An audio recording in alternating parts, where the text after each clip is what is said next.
ఎట్లయినది నేను ఇంటికి వెళ్తుంటే బండి పైన మాంజి వచ్చింది, మాంజి ఉంది దారి మీద. సో చూసారు కదా మా వాళ్ళిద్దరికి ఎలా గాయాలయ్యాయో.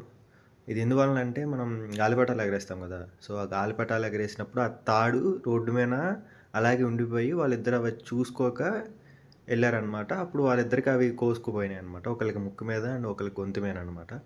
సో ఏంటంటే మనం గాలిపటాలు ఎగరేసేటప్పుడు తాడని వాడతాం. సో ఏంటంటే అది చైనా మాంజా అనమాట. అదేంటంటే నైలాన్ తాడు అనమాట. సో అది వెరీ షార్ప్గా ఉంటుంది నార్మల్గానే. బట్ ఏంటంటే వీళ్ళు ఇంకా ఎక్స్ట్రాగా దానికి గాజు పౌడర్ అని ఉంటుందన్నమాట.